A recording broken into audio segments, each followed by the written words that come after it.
Hello and welcome back to Creepy Cutie Crafty.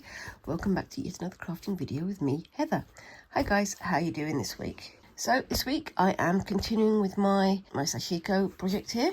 I did quite a bit of the whitework on the last video, which you should have seen on Monday. And today I'm continuing with my design here. So once again, I've done myself 1/2 inch squares. And I'm going to try and create one of these kinds of patterns. So this one's called Noaki, and they've got this Seigaiha, which is basically curves going around in each of the squares. So one square is 1/4 of the curve. I haven't used a stencil. I've done this sort of freehand. I did the lines and then I did sort of freehand curves just to see how it went. I'm thinking of adding sort of the grassy effects that you've got here afterwards. This is supposed to be like grass is being blown in the wind. I do like how that looks, but again, got to be careful about overlapping the stitches at the base here. So I'm just going to get started on this.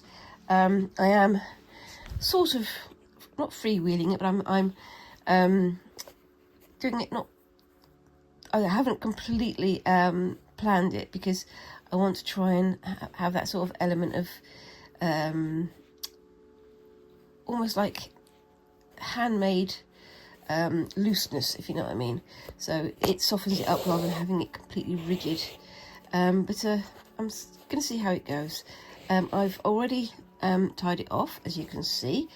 And this is the area where it's quite frayed still. I might go back and do that one again because it didn't go through particularly well there. So let's see if we can get that one going back through.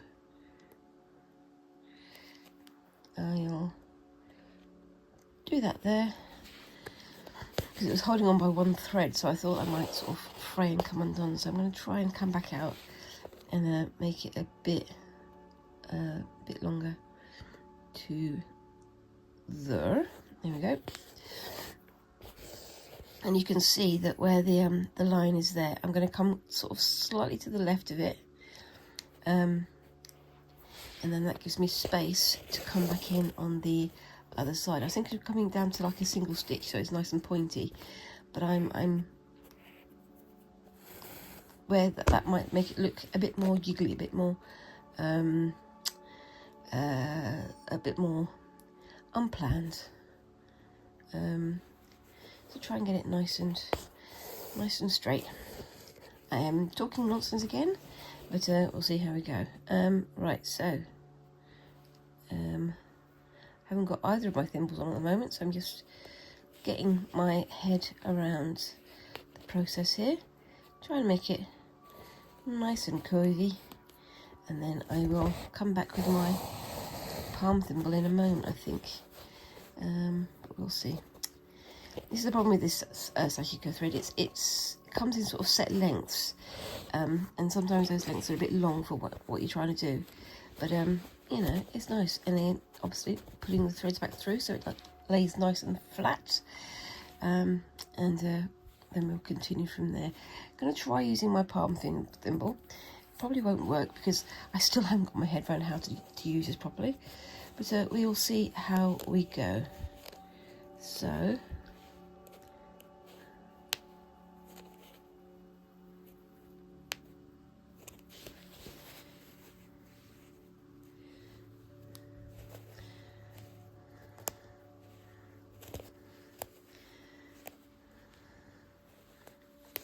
see if that works.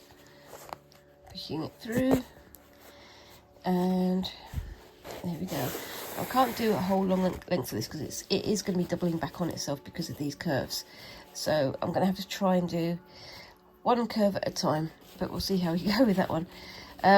Yeah, I think if I was using thinner fabric, like just plain cotton fabric rather than denim, it would be easier to manipulate and use the palm thimble. But I'm using denim because that's what I want to do. So that's what I am doing, funny enough. So yeah, right, you can see that one's on the line there. So I might come in a bit further up, just to make sure it doesn't get two lines in the one place, because then that can make it look a bit wonky. And another knot. Blimey, how many knots is that so far this video? Yeah, I mean, this is the thing. The reason why Sashiko thread is so good is because it's sort of thick, but also it's quite rough, so it grips the fabric quite effectively. And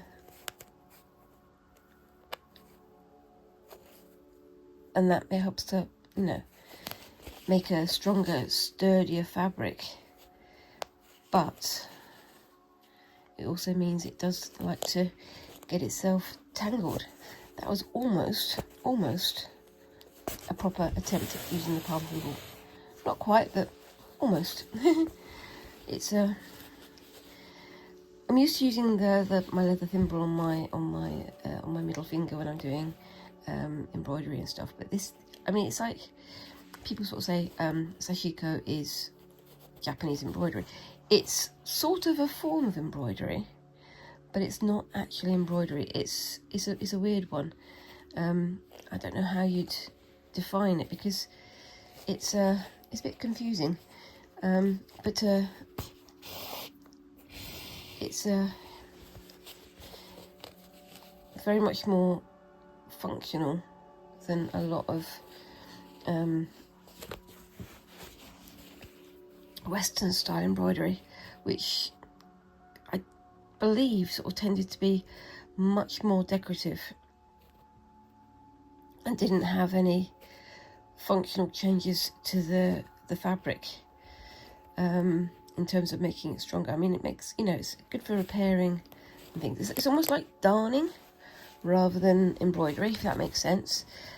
Where darning is how you'd oops-a-daisy, back in the camera again. Darning is how you'd repair the weave on something by weaving over the fabric, using different yarns and things. But it's not, it's functional before it's decorative. I mean, there are decorative yarn darning processes. There's decorative, like woven patterns and things that you make with darning, but first and foremost it is much more functional. I mean, not that embroidery is completely non-functional. There are functions to it, like symbology and decoration. I mean, decoration is a function, but it's not going to make the fabric any stronger. In some cases, in many cases, it makes the fabric an awful lot weaker, especially if you're doing things like pulled threads and pulled stitches and things like that. So yeah, it's an interesting one. So how would you define it? Let me know. And do we need to have that sort of division between functional and aesthetic? I don't know. It's an interesting one. It's a confusing one. I may have just confounded myself a little bit, because that's what I tend to do.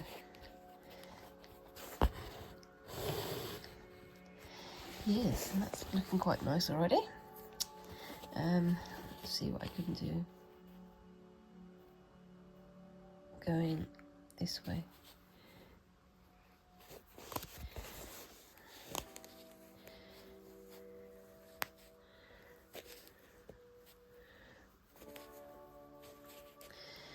This is a slightly thicker area of the denim that I'm working on, where it hasn't been worn through at the knee, so it's a little bit stiffer, but that's fine. I can live with that. There we go.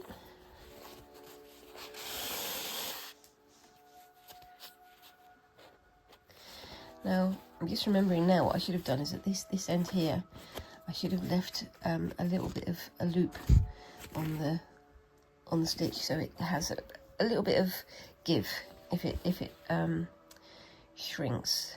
But I will I will sort that out later. And I'll see how we go.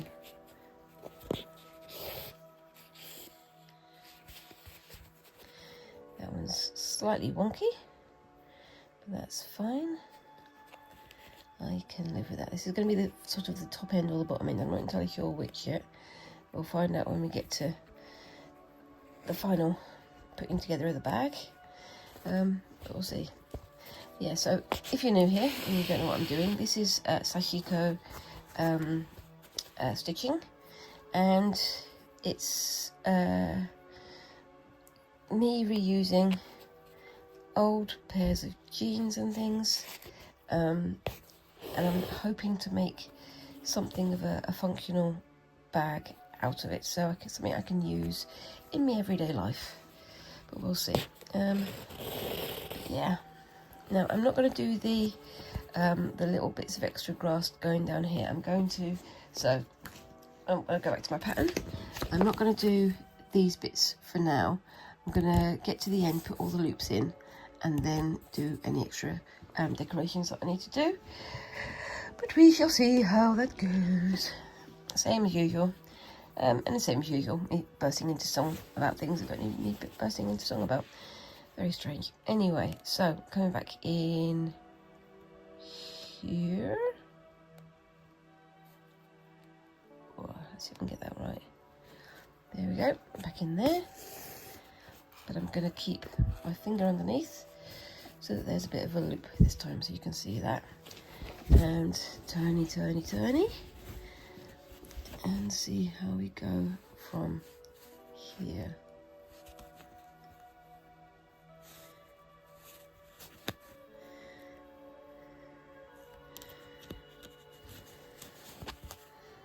But yeah, so I think this is coming on a pace. I'm looking forward to starting the second part of this. So what I've done is I got a piece of old cloth. This is a piece of old linen I've got. Tacked it down and pinned it down onto there, and then I'm going to fill the whole thing with Sashiko stitches like this, as you can see. I really like how this one turned out last week.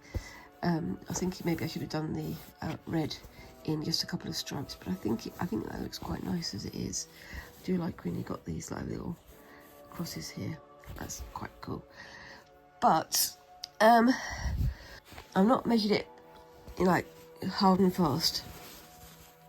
I don't quite know the size of the piece of fabric that I'm working on. I'm just stitching, and then once I've got to the point where I feel that it's filled up enough, I will then start cutting down pieces to turn into bags. So this may wind up larger, it might wind up a little bit smaller. Depends on how my mood takes me. I am very much going into this with a lackadaisical attitude. I'm not trying to create the perfect bag. I want to create something sort of schlubby, if you know what I mean. Create something that I can add to as time goes on, just for the sake of fun. There we go. And then try again with my palm thimble.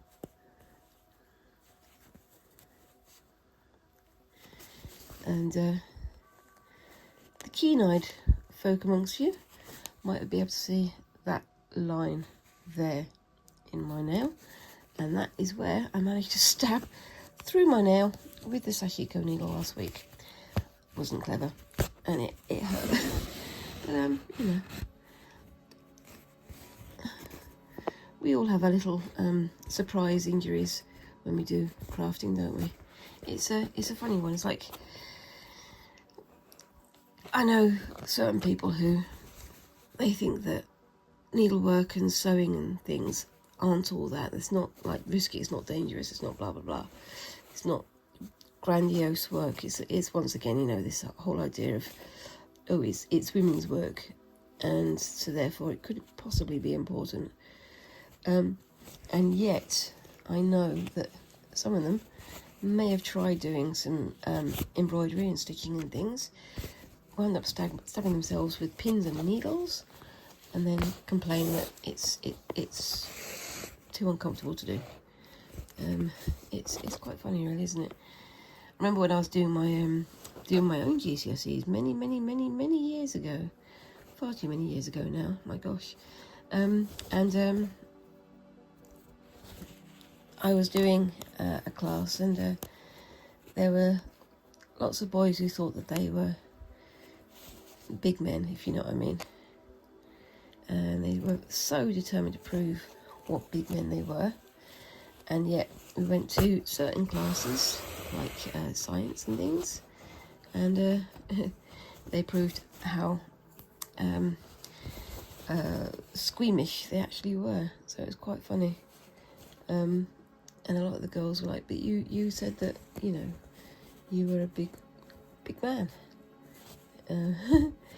It's a funny thing. It's a trope for a reason, I guess, because, you know, lots of people have had that experience of fellas saying, oh my gosh, that's too simple, and then completely and utterly not doing whatever they expect us to do. There you go. Am I getting on my high horse again? I may be, so I'm going to come off that subject, and I'm going to put in one loop there. At least I did. It's come back through. So I'm going to put in a loop here so it doesn't catch on itself. I'm not going to put it through tight again. But yeah.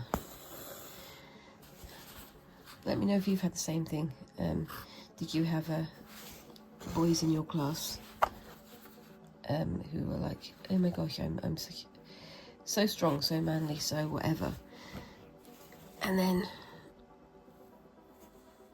were proven that they couldn't always do the things that they poo-pooed other people doing. It's a funny thing, isn't it? I don't know. Mind you, this is many years ago, and people have changed a little bit since then. I mean, I know there's still this thing about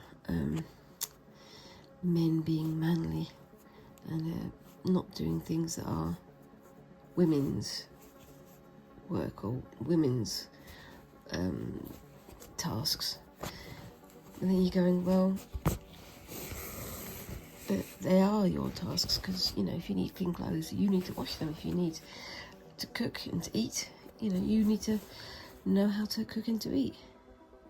It's very strange. But yeah, anyway, I'm going to stop talking about that one, because there's a whole litany of stories that we all know and don't want to, you know, highlight because of a recent history, let's put it that way. Anyway, I'm gonna talk about something else. Anyway, so yeah, how are you guys all doing this week? We've had several days of bright sun, and now the sky is all grey again. Once again, Britain is Britaning.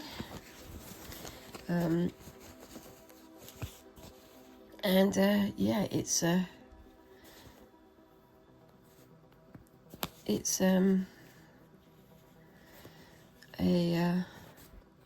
cold grey day. There's no sun, and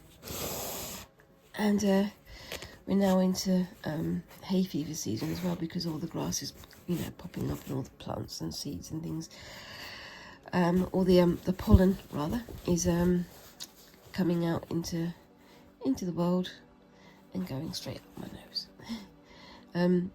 Me and my husband and Squinks, we all have slight asthmatic tendencies. Squinks has them the worst.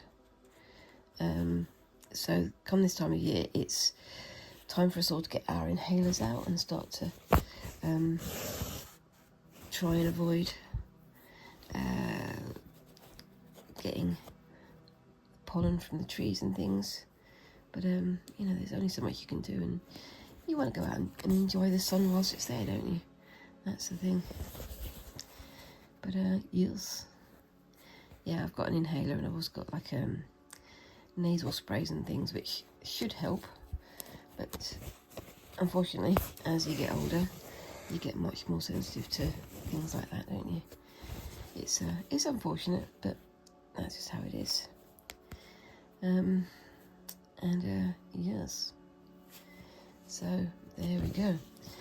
We're definitely looking forward to the summer though, because we're trying to get our garden back into usability. I like that. I also like the way that you've got the ombre of the fabric there, how that works against it. So you've got the more intense white there and the softer white there. I think that's going to look quite good at the end. We'll see how we go. Yeah, it's looking quite good, I think. What do you think, guys? Have you guys had a go at doing Sashiko? Have you tried doing this type of stitching? I think it is a fascinating process, and the story and the history behind it is also fascinating. Yeah, it's very much of a functional yet attractive process that I've got a lot of respect for. I mean, I was planning on using like a template to draw these semicircles, but I freehanded it in the end.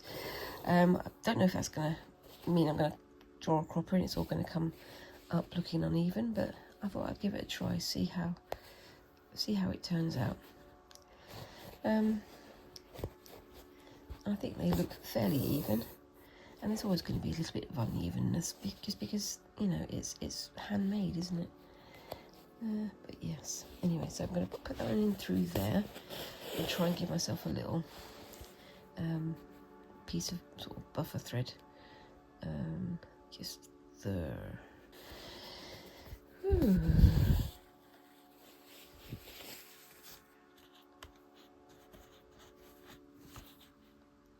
Just pull you back a little bit. There we go, not too much. And then on we go.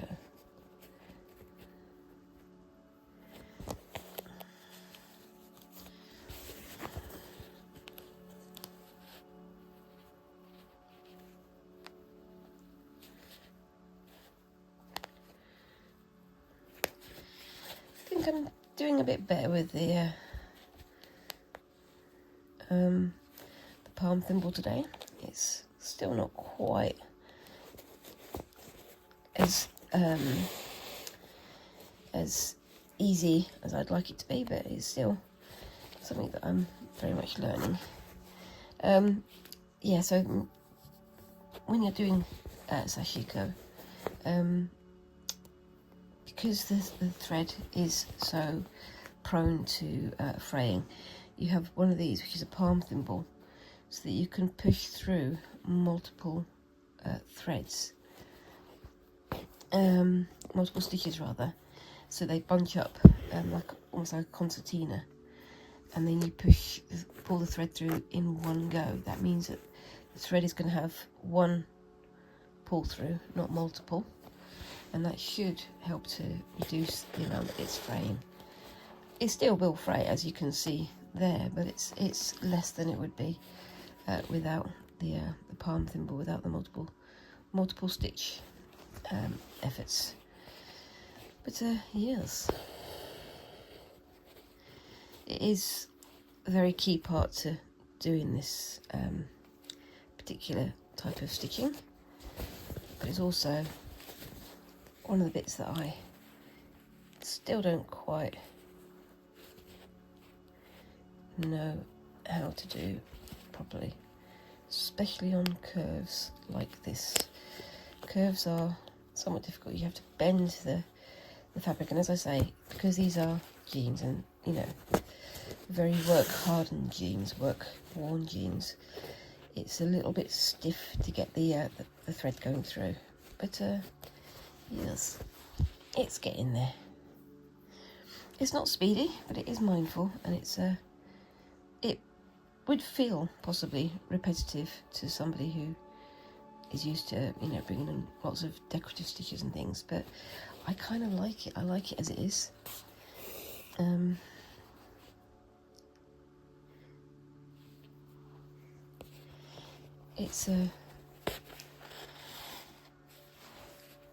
It's simple, but at the same time you do have to concentrate because you want to get your stitches the right length and things. Now my stitches are all uneven, they're not all the same length, there's gaps in certain places, but you know, it's handmade. It's part of the course. It's part of the process. I'm going to move the camera just slightly, excuse me, because it's, when I knocked it earlier, I think I knocked it off the correct place.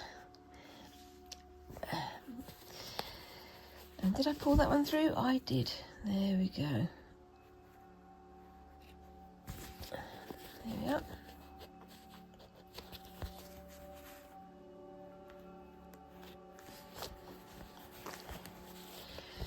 Okay.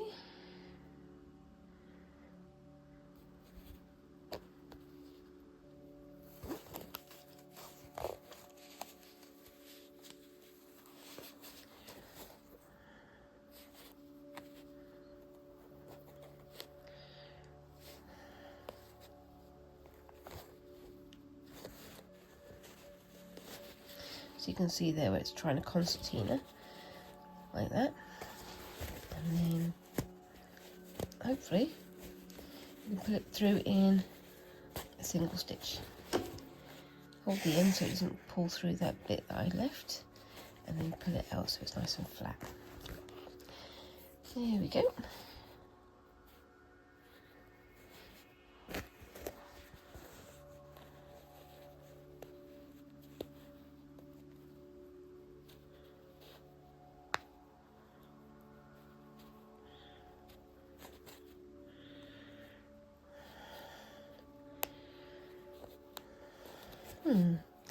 That seems to have gone a bit squiffy. I'll try to make that a bit more curved, I think. And I was using my palm thimble so well then. Oh well. Oops.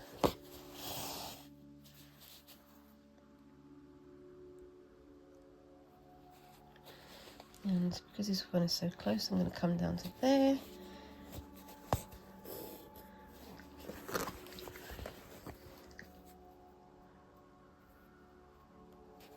And then bring it up this way.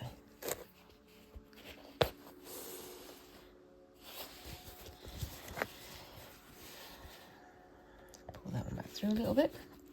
There we go.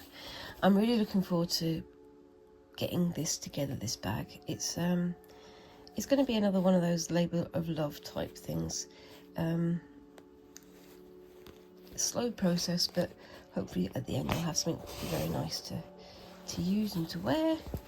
And I'm really looking forward to having a go at some more band weaving, because I've decided that for this one, I don't know if you remember, I did my pin woven sort of bag that I made for taking to Wonderwool and things like that.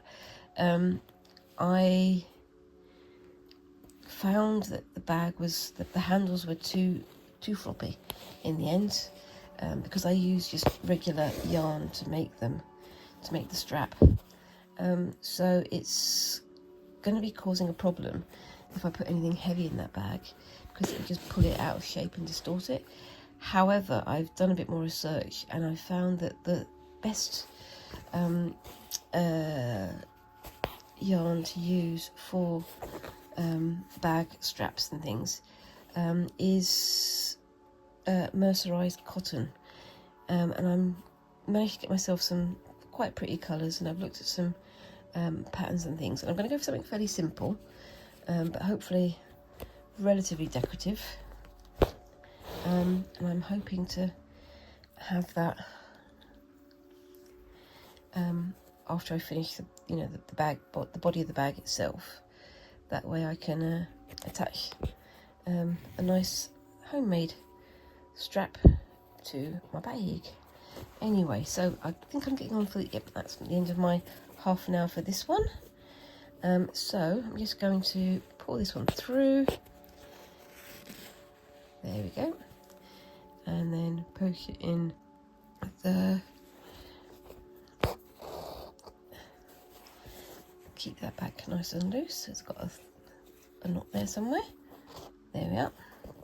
Keep that loose. And I'm going to put my needle through there and then say, there you go. That's what I've done with that so far. I am going to bring in another single red thread here. I don't know where. But yeah, I really like how that's looking so far. It's a lot more even than I thought it was going to be. Because I was sort of freestyling it, but there are areas where I think I might need to go back and add a few more stitches. But overall, I think the aesthetic works, and I think it sort of complements the rest of this, and it's going to match up with the sort of freehand style of the soot sprites over here. I managed to get them all finished. The funny thing about the soot sprites is it doesn't matter which way up you have, because they're just black circles with a couple of white eyes. So whichever way I decide to align the bag, they'll be the right way up. Anyway, I will park that up and I'll finish it off screen. Hopefully I'll have something to show you at the end of the video, but we're going to have to wait and see on that one. But I'll be back in a minute for the next bit, so I'll see you in a bit. Bye bye. Okay, so I'm back again. I've got 2 of these areas finished with the black work, but now I need to work out some other bits. I've got to do the 2 at the top, and I'll do those over the weekend. But now I'm going to come up with something else. Now, I'm calling this my whitework piece, sorry. And I've used quite a bit of this like variegated thread and the white thread here.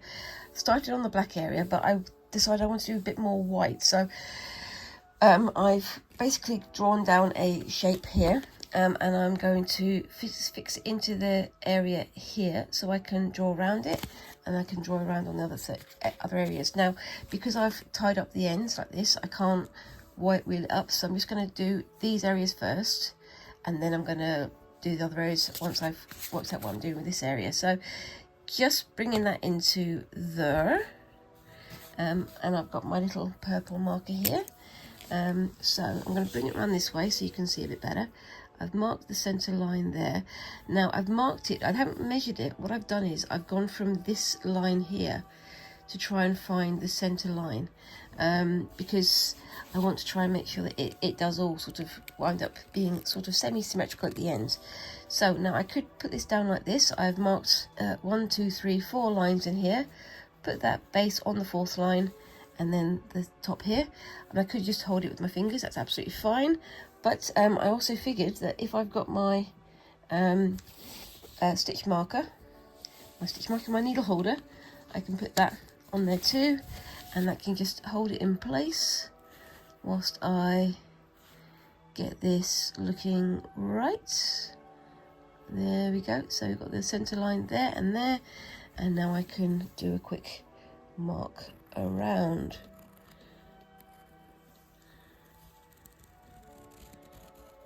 There we go. So what I'm planning to do with this is a bit of satin stitch on the edge and some pulled threads in the center. So that's nicely in place. I'm going to turn around and do the same on the other end here. So let's find the center there and there, and then I can put my needle saver there, my needle holder there. That's in the center, that's off, so you need to come over slightly. There we go. And mark this one as well.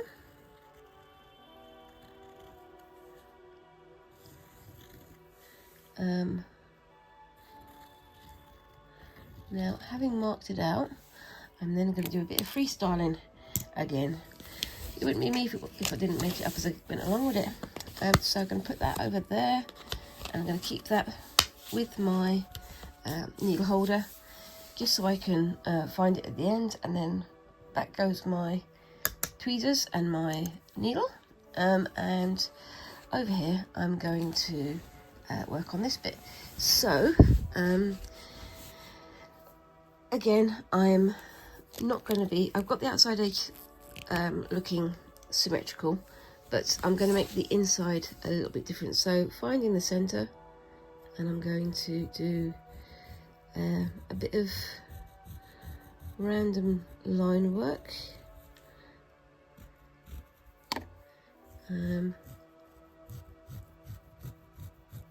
Like that, just so it doesn't look wholly symmetrical. I don't want it to be symmetrical, I want it to be a bit kind of freestyle. I might bring that on like that, and then I'll start doing some satin stitches on there, and I'll do the same on the other end here.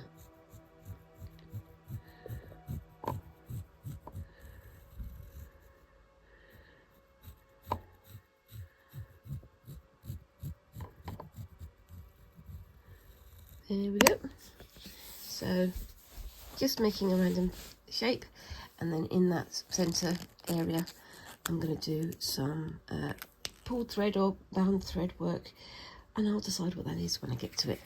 So adding on my number 8 purlee again. I may have pulled off too much there, but I can live with it.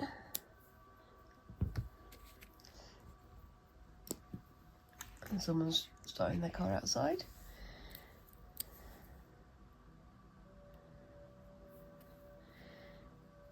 Just put that through there, and because I've got the needle holder with the template there, I can use it when I move it. So keep it all together and don't lose any of it, which I almost definitely will anyway, because I have a tendency to lose things even when I put them tidily.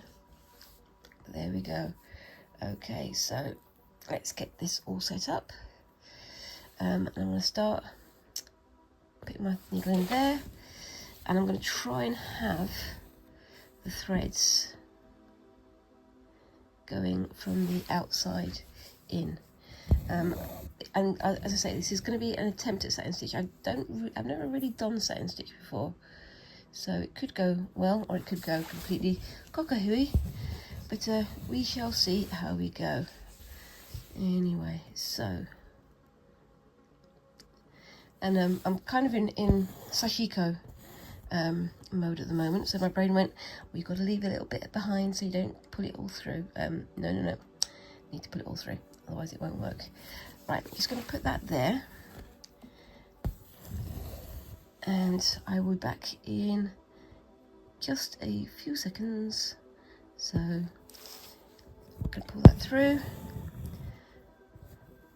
put that on there for a second, and I'll be back in a moment. So I'm back. Sorry about that. It's just a weird thing happened then, but nothing too exciting.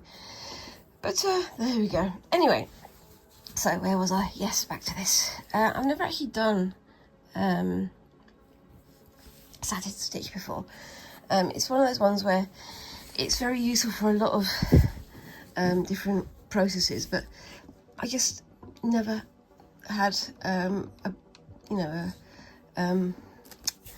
project that called out for it. So I figure, let's get it going.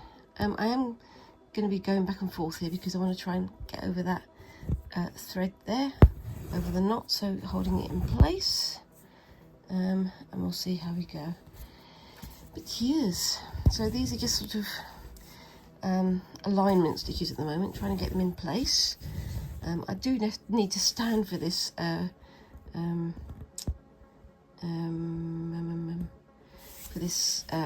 frame. It's very useful for larger pieces of cloth, but it's very hard to hold whilst I'm trying to stitch at the same time. So that's another thing on the list of things that I need to sort out. I'm going to try and have a little bit of a curve on this so it does all point towards the sort of the same point, but we'll see how we go. But yes, so what else have we got going on? At the moment everything's all about the stitching for me, so it's going to be interesting. What I'm planning to do with this is, once I've got all this down, like I said, I'm going to do some pulled threads in the centre, and then I'll do like an edging stitch around the edge and something around the outside. I've got an idea of what I want to do, but I've just got to get there. And I'm going to try and make it so that the blackwork patterns frame this, so I can have something coming up like this and something in here, and this. Just see how we go, because it's going to be interesting.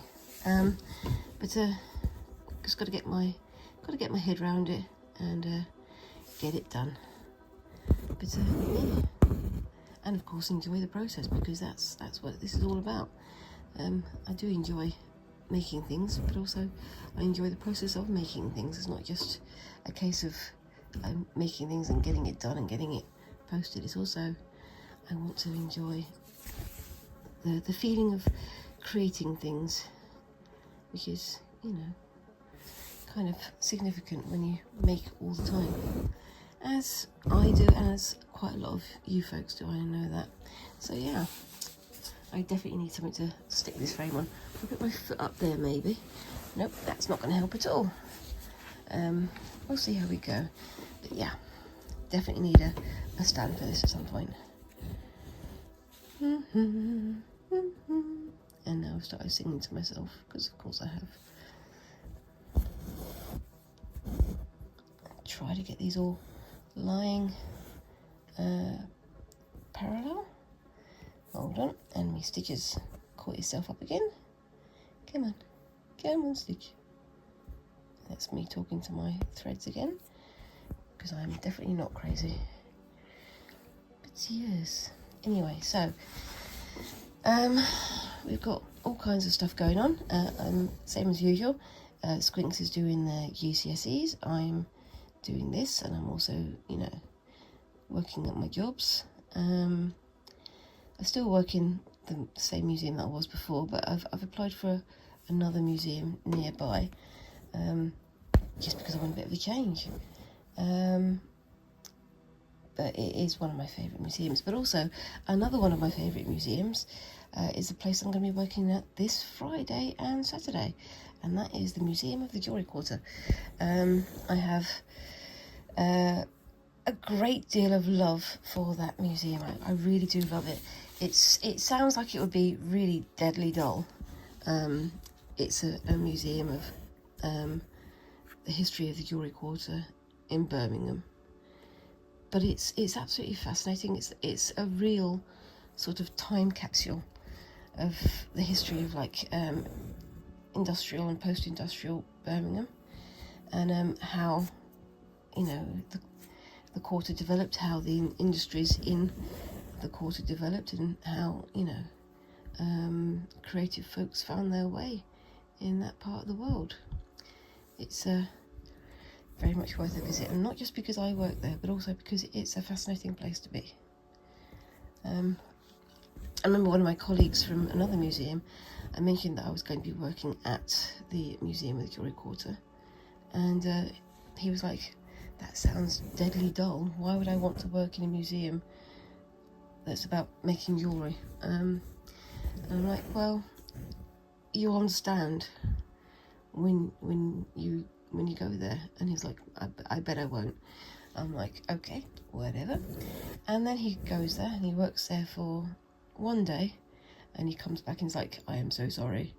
I now know why you love it so much. And it's like, yep, I told you.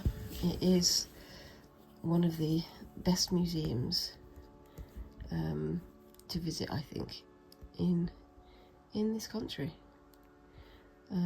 But it's had a difficult few years because of COVID and because of other bits and pieces and losing funding from the council and stuff. But then suddenly the bosses in charge realised that, but no, suddenly they've realised that people want to go there, and so they've like, okay, it's time to reopen. So it's fascinating. It's a fascinating sort of glimpse into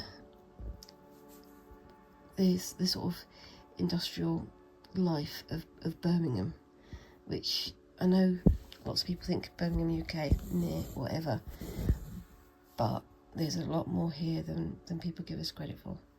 So yes, definitely come and have a visit. But yes, but that's unfortunately, a lot of museums in Birmingham, they were not under threat, but they were very close to being under threat when the lockdowns happened, because it's one of those things where unless you've got people coming in through the doors, you're not earning money and you're not getting that kind of interest coming in. But you definitely need to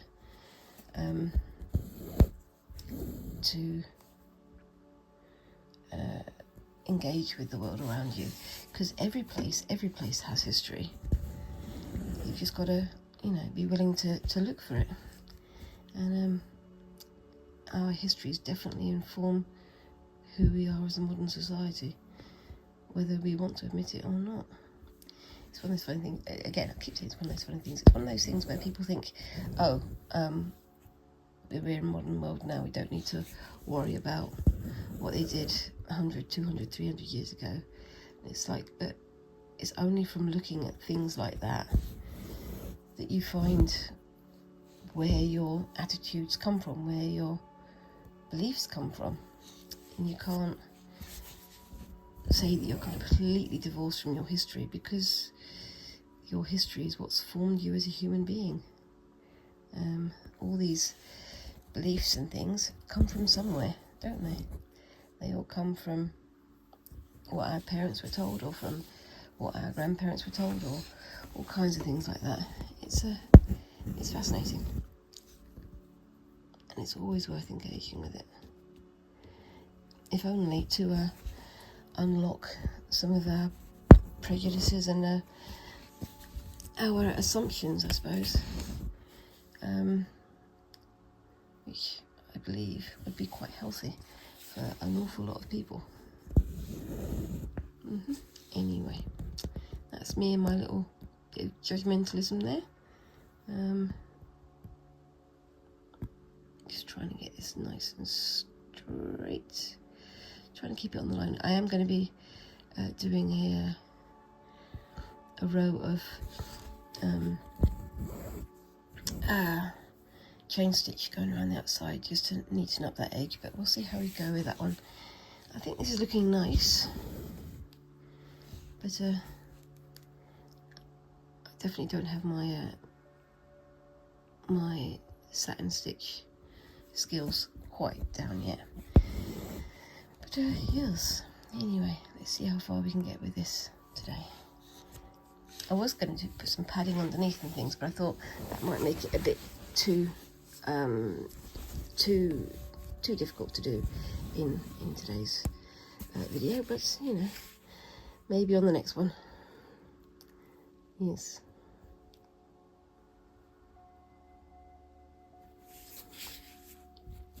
I do hope you can see this. I've got a little ring light just up there, which is usually pretty good for highlighting what's going on here, but sometimes it sort of highlights the wrong area, which is a little bit tricky, but it seems to be doing okay. If you can't see, I'm sorry, you'll have to guess. Anyway, let's see if we can get, there's another knot behind there. Okay, let's see if we can pull that one through. There we go.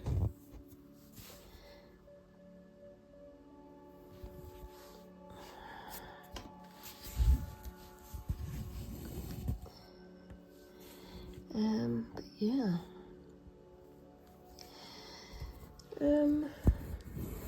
So yeah, on to the next thing. So like I said, I'm going to be working over at the Museum of the Jewellery Quarter. I'm also going to be looking at other bits and pieces I can do in terms of crafting. I have a project in mind, but I want to do some tie-dye, so I might do that for a Monday video at some point. Some fabric manipulation, tie-dye, and maybe some shibori, or I'm also going to be having a look at natural dyes and natural colourings for clothing, and see if I can have a go at doing some of those as well. I mentioned about doing rust dyeing or rust marking, but also having a look at what plants and things I can use to create dyes. I don't know much, I don't know enough about natural dyeing. I've got a book or two on it, and I've also, you know, looking up some other experts here on YouTube, but it's going to be an interesting one. I don't think I'm going to do tie dyeing with the natural dyes. I think what I'm going to try and do is use the natural dyes on cotton or linen sheets. I've also managed to find myself some doilies, which I've been searching for forever, and I managed to find a couple of doilies in a charity shop near my parents, so they were useful, but they're also nice and textural. So I'm thinking about what kind of textures and things I can have a go at. I've been watching other YouTubers using dyes and textures and things to create patterns. I mentioned her many times, but if you go and have a look at Christine from Create and Craft with Christine, she does inspired by nature art pieces, which are absolutely gorgeous and very inspiring. But yeah, I'm gonna see if I can create something in that vein. I'm not gonna, you know, copy, because I'm not Christine and that's not my particular area of expertise, but it's always worth finding out what other people can do and sharing ideas and sharing some inspiration. But like I say, you know, I've been doing so much like counted thread patterns and very strict, almost like structured patterns, but I want to have a go at doing something that's less structured, more sort of freehand, free-flowing, unplanned type designs, and just see what I can create. What do you think of my satin stitching so far? It's I think it's coming together quite well. The spin on the thread, the twist, is looking pretty good. I think it's never going to be absolutely straight with perle thread because it is twisted, but maybe I can have a go with something like well, like I said the other day, have a go with something like a silk thread at some point, but that would have to be a much smaller area, I have to be honest with you. I've been looking at some Chinese and Japanese embroiderers on Instagram, and some of the things they create are just breathtaking. And I could hope to emulate one of those, but I think it's more likely that I'm going to be just making it up as I go along in my own style, in my own idiom, same as usual. But yeah, also I'm thinking that with a lot of these patterns like this, I'm doing the same thing over and over and over, so maybe doing something a bit more freestyle would be a little bit more interesting for you guys as well. Feel free to let me know what you think of that down in the comments.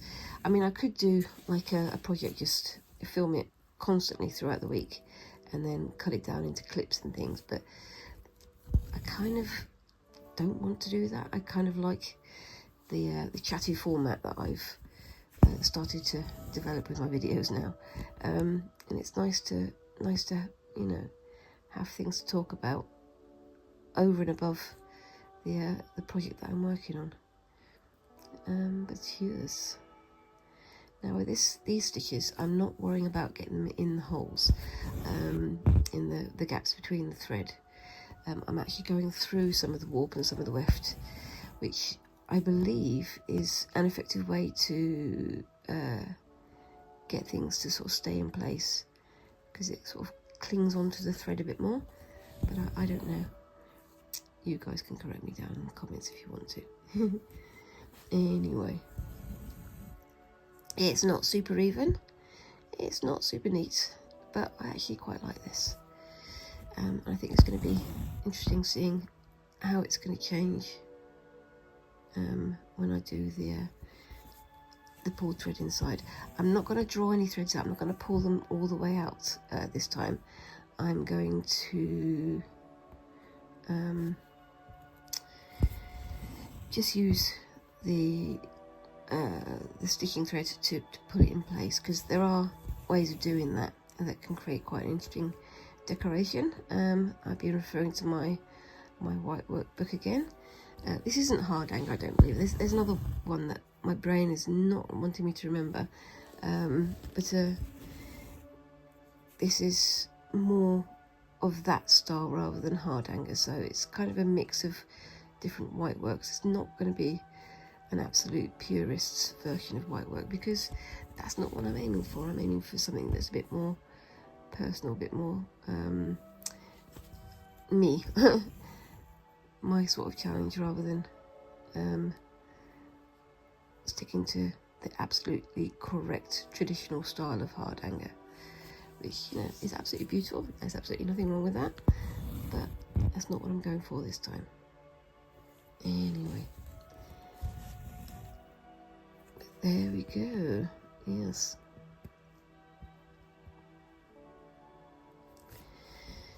My gosh, it's taking me time.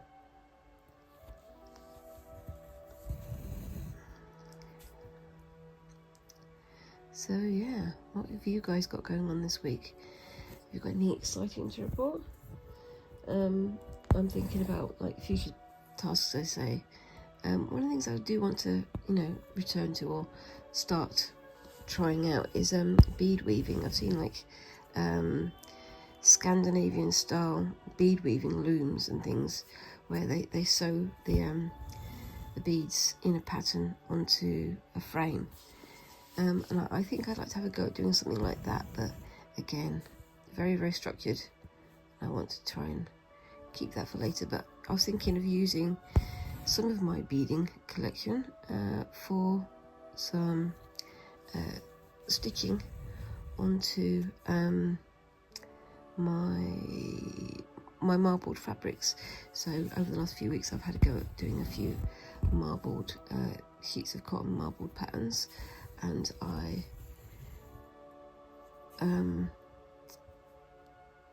I'd like to see if I can sort of embellish that with some stitches and some beads and some other bits and pieces, so just see what I can create. I think that could be quite fun, but that's for a future episode. That might be a sort of one or two episode, I don't know. I think I'm gonna see when I get there, but yeah.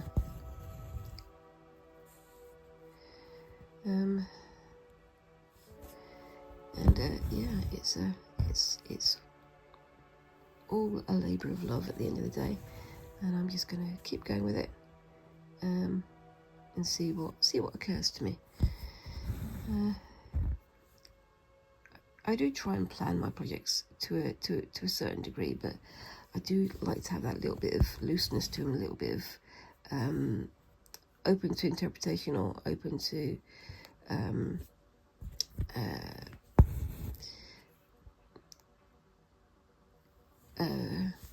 what's the word?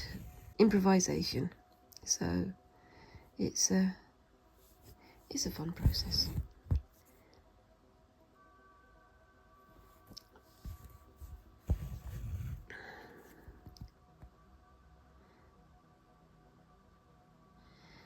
And like I always say, even though I look like I know what I'm doing sometimes, I'm definitely making this up as I go along. But yeah. So what else have we got going on this week? So I've started watching, well, a couple of months ago I started watching another YouTuber called Tasting History with Max Miller. And Max Miller is the person who presents the program, the videos, and he talks about all kinds of recipes and things from historic scenarios. So things like he's made like garum, which is an ancient ancient Roman sort of sauce, a condiment that they had on all of their foods and things. But one of the things he talked about fairly recently was a Welsh rarebit, or Welsh rabbit, which there's a lot of jokes here in the UK about, or in England I suppose, about Welsh rarebit, but I've never actually made it. A lot of people think it's just cheese on toast, but in some cases there's a little bit more to it than that. There's like mustard and a little bit of flavouring and things that you need to add in, and I'm thinking I want to have a go at that. So we've got all the bits and pieces of ingredients that we need to make Welsh rarebit, and we're going to have a go at doing that tonight, so that should be fun.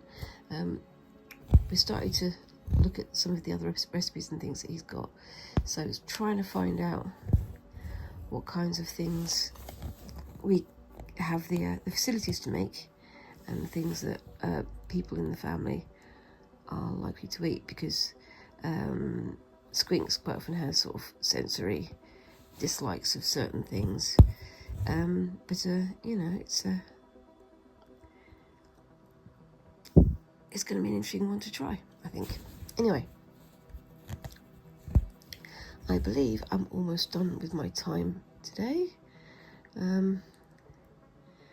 I've not got the entirety of this one side finished, but I'll be trying to finish this off screen, so yeah, be sure to keep an eye out for the end of the video for that one, and yeah, we'll see what we can get done in the next video. I went for a sort of relatively simple pulled thread, drawn thread type pattern up there, but I want to try something different in here, so we'll see how we go. So yeah, let me know what you think of that down in the comments, and what do you think I should try next with this this piece. And whilst you're down there, please remember to like and subscribe, and all those lovely little things that help a tiny channel like mine to grow. And I look forward to seeing you in the next video. So thank you very much again for watching, and bye bye.